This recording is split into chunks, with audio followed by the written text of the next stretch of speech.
Greetings, fellow detectives. Wizard Kitten here, bringing you another build in my series, Building Nancy Drew in The Sims 4. Today, you are getting part 3 of 3 of my build for the Golden Gardenia from Nancy Drew Message in a Haunted Mansion. Parts 1 and 2 included a lot of the spaces that you are probably familiar with if you've played the game. That included the downstairs parlor, the entranceway, the library, the exterior of the house, which we kind of get in a screenshot, minus the landscaping. That's going to be in this video. They also included Nancy's bedroom, Abby's bedroom. So most of the spaces that you're familiar with were probably in one of the 2 other parts. And this part is expanding on the places that we don't get to see, but that probably exist based on the number of doors that we see and the fact that this building needs a kitchen. So we are working on the last guest suite here, and this one is kind of more of a vintage glamour type inspired bedroom. So this is definitely one of the more modern furnishing styles that I used throughout this game, but I actually love how this space turned out. I figured this one would be a really fun wedding suite just because it has these kind of, it's not silver per se. It's more like a taupey kind of metallic color. It's really pretty, whatever this color is. I really like it a lot, and I think it works really nicely in this space. So all of the bedrooms that I did for this build have kind of a cohesive color and decoration or design type theme, and this one is definitely more glamorous than the other rooms, and it has a lot of creams and taupes and a little bit of like beige kind of influences. So I use a lot of items from the Vintage Glamour Stuff Pack to really fill this one up. This room does get a vanity. It also has this fun little drink cart with the drink tray that we get from the Spa Day game pack, so they can get like bubbly fruity drinks from that item right there. Your Sims can. So again, I figured that this room would be really fun as a wedding suite. I think it'd be a fun place to hang out, especially since it does have the vanity here. Like, this would be a great place to start getting ready. It has the big mirrors, it has more seating, like there's the lovely vintage glamour couch, and there's this extra chair back here.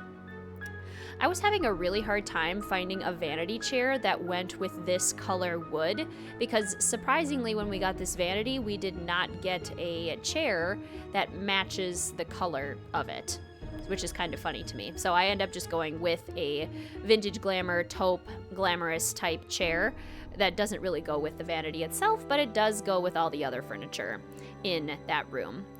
And now we're working on the ensuite for this bathroom. So all of the bedrooms have an ensuite. They all have their own separate bathroom space, and they all include the same plumbing fixtures, but they just have kind of different color schemes based on the room that they are attached to. So again, this one has more of those creams, taupes, kind of like purplish gray type influences with the black towels and the black hand towel as well. And a little bit of fun art to complete it. So now that you guys have seen all of the bedrooms, if you've watched all 3 parts, congratulations, kudos to you, by the way, and thank you so much for watching all 3 parts, it's incredible. But you have to let me know which bedroom you would request were you to stay at the Golden Gardenia. Which one would be your favorite? Which one is most your style, or that you would be most excited to stay in? So downstairs, we are working on this little room that is attached to the dining room, and I imagine that this is probably a butler's pantry. Super common thing to have in old Victorian houses. The butler's pantry was basically like the place where you would have food ready to serve, where basically you couldn't see the servants, essentially. So the food would be ready for the butler's pantry, servants would bring it to the butler's pantry, and then the serving staff would bring it out into the dining room and actually serve the food. So I imagine that Rose and Abby took this butler's pantry, and a lot of it probably stayed the same. Like, a lot of these cabinets and things, I think, stayed the same and include a lot of the serving materials for a lot of the food and everything.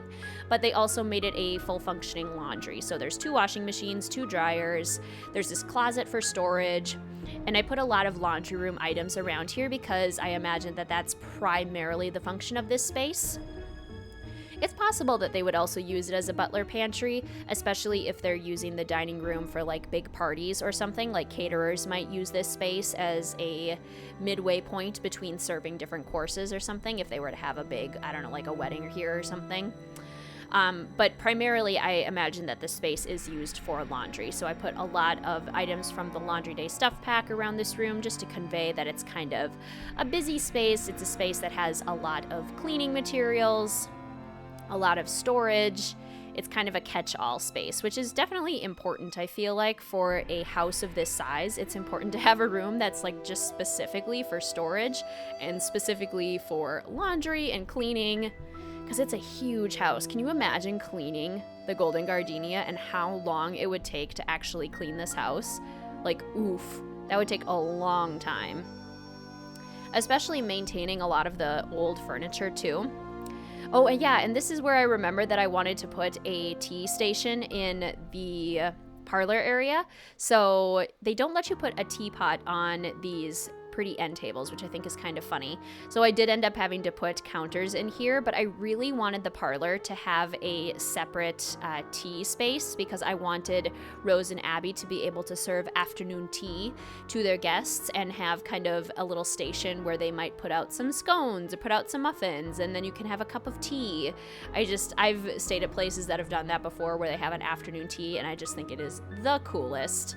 It's a nice throwback to things that we used to do, like things that afternoon tea used to be, but modernized a little bit, so you could still get your tea at any time if you'd like. So now we're moving on to the kitchen, and I imagine that Rose and Abby renovated the kitchen because it was probably super important that they have a lot of good cooking space. A bed and breakfast, one of the main features is that you do get lovely home-cooked meals at the bed and breakfast itself. So I wanted the kitchen to be super functional but still have that kind of style of an old Victorian kitchen. I imagine this space was pretty heavily renovated and all of the appliances are new. So they have these really big industrial appliances. They have 2 refrigerators, they have 2 stoves, and I think I give them 2 dishwashers as well.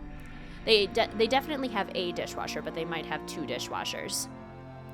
And then they have this big preparation island in the center as well. So this space would be absolutely wonderful for making giant breakfasts. It would also be great if they're doing other kinds of things as well. Aha, I do put in 2 dishwashers. See, that's good. Having 2 dishwashers for a bed and breakfast would be super handy. I also gave them a espresso machine so that they can make really fancy coffees for their guests. I would love that if I was staying at a bed and breakfast, to be able to like have a cappuccino or a latte in the morning and just be able to order that. That sounds so fun. I gave them an ice cream machine because I figured that they would be making lots of delicious desserts, and that just kind of symbolizes that. I think they would have an awesome menu, or at least that's what I dream the Golden Gardenia would have. It would just have like amazing food. So breakfast, lunch, and dinner, you would always have these delicious options. Oh, I just love that idea. I wonder if they would have like a professional chef on staff. I feel like they should. I don't know how the food situation works at most bed and breakfasts. Like, I don't know who makes it or how often they make it, but at least at the ones that I've stayed at, dinner options are regularly a thing, not necessarily always, but then there's always like snacks and breakfast and all sorts of other goodies, so they probably do have a professional chef on staff. And if they don't, they should probably get one, because then they're probably working really hard trying to manage everything else at this place. So I'm just cluttering up the kitchen a little bit to make it look a little bit more used. I put a bunch of things on the counter. I put that little journal there, kind of imagining that has cookbooks where Rose and Abby are like writing out what the menu for the week would be or something like that, or their professional chef, whoever it is. So I just liked that little detail of this is where we're kind of planning out our menu for the week. And this is, I believe, the last space that we have to furnish before we move on to the outside. So this is a public bathroom, check-in, and kind of like manager suite area.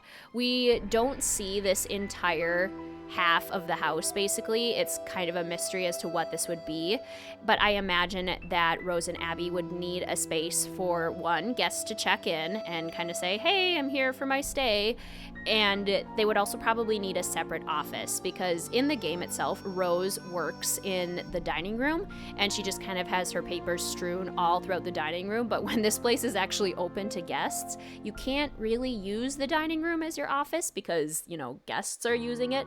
So I give them a separate office space as well, and then I connect it to a manager suite.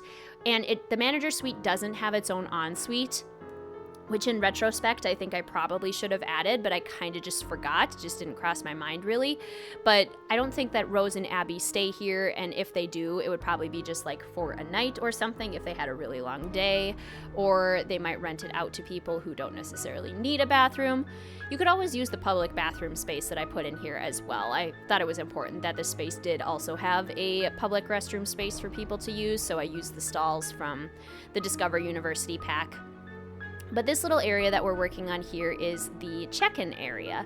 So this is where the guests would come and check in. I have this nice little cash register area, a bunch of storage, so there's probably a lot of files in those cabinets there about guest stays and records and everything.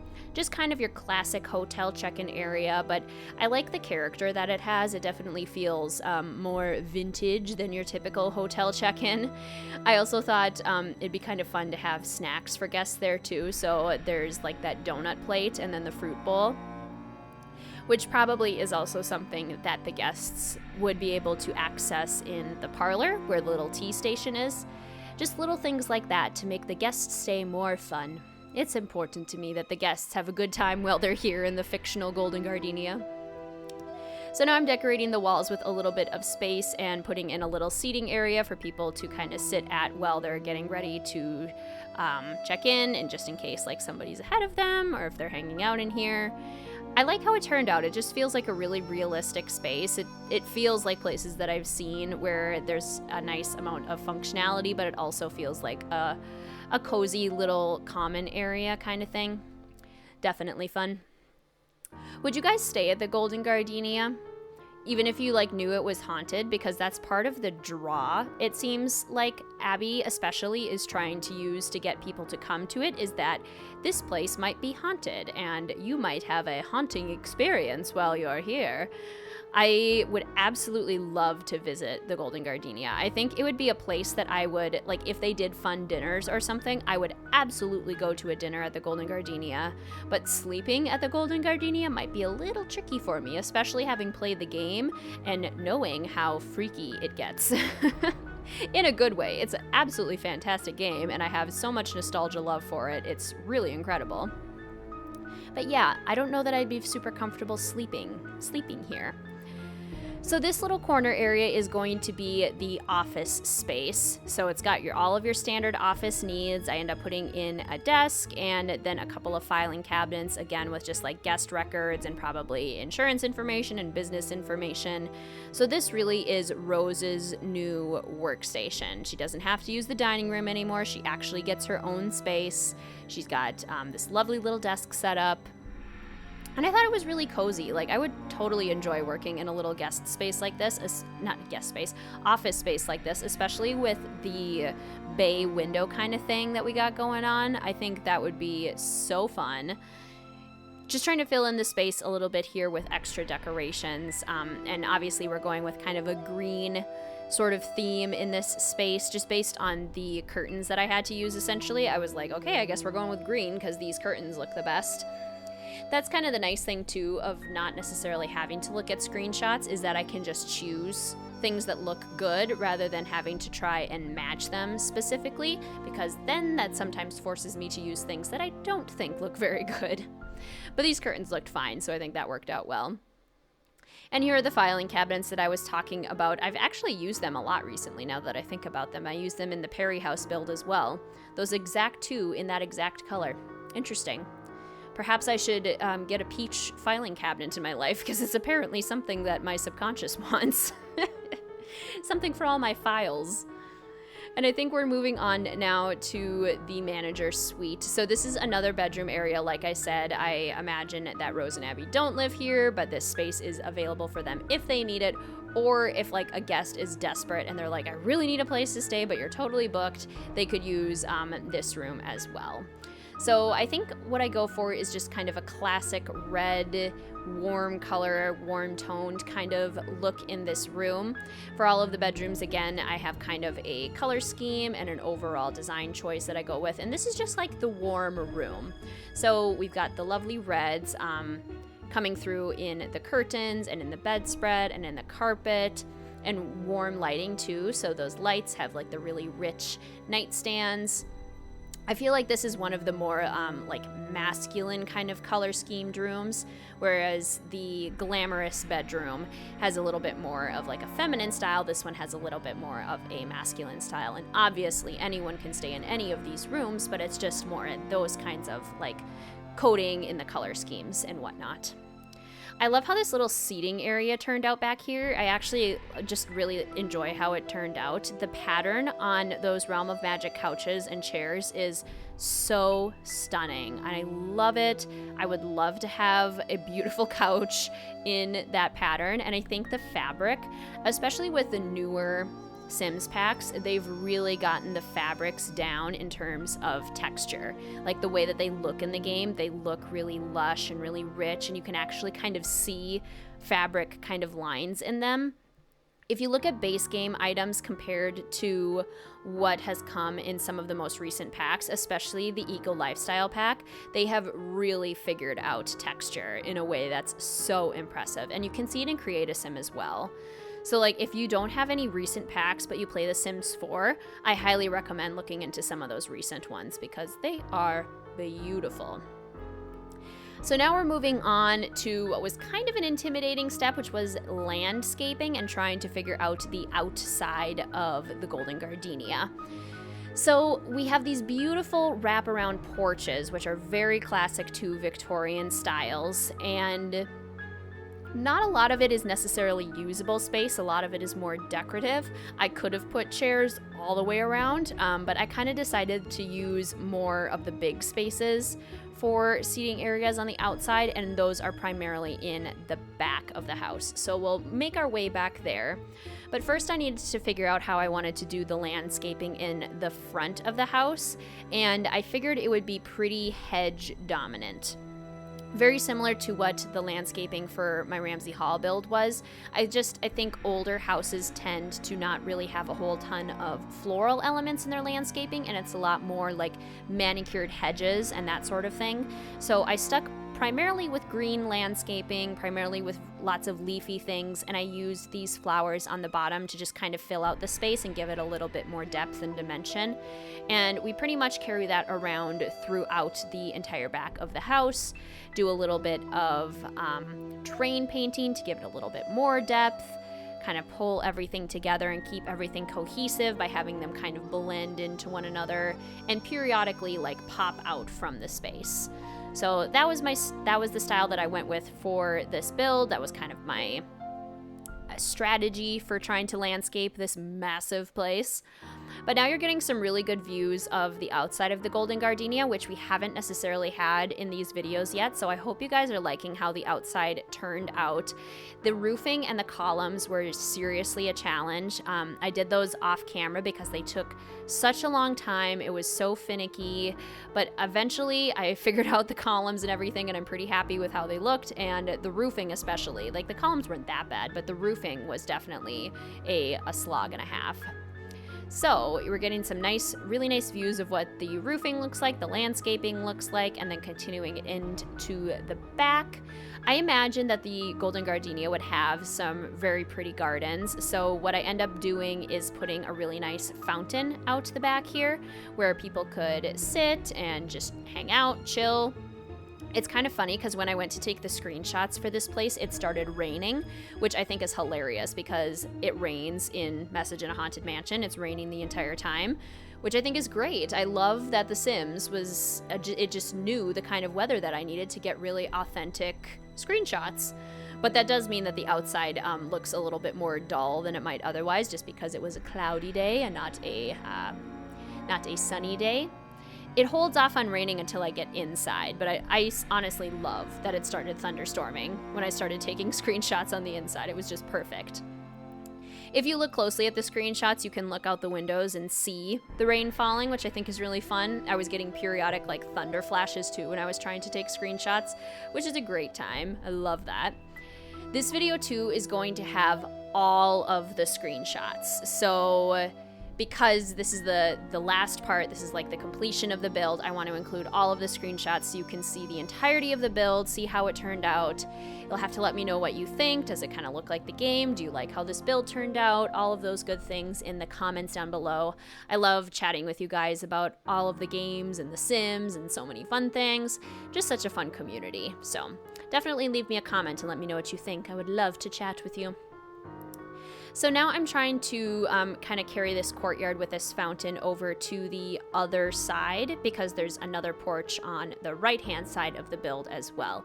So this left-hand side has the big fountain area, and then on the porch I end up doing a little bit of seating, and on the right-hand side, very similar thing, except there wasn't room for like another fountain, so it's just more this walkway. And I make the walkway kind of narrow, which I think is actually very fun, and it feels more like an actual, I don't know, it feels more like an actual Victorian type garden to me. I think that they are so heavily manicured that they feel like mazes sometimes in the way that they are designed. So that's what these bushes are supposed to kind of convey when I put them along the path here.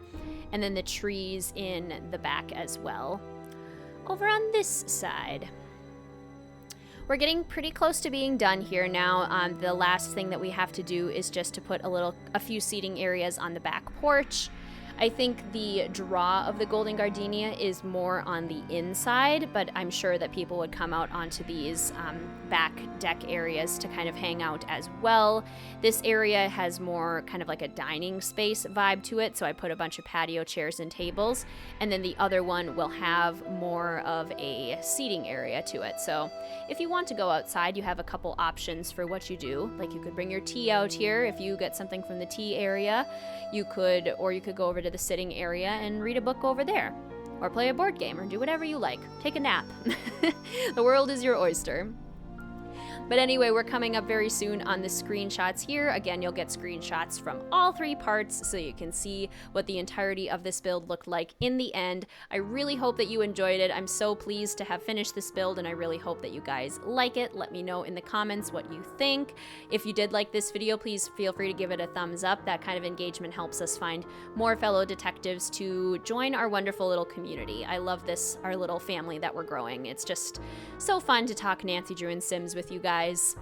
And if you're not subscribed, please feel free to hit the subscribe button and the little notification bell as well, so that you can get notified whenever I post more Nancy Drew or Sims content, or who knows what else we'll do. Thank you so much for watching, fellow detectives. I will see you soon.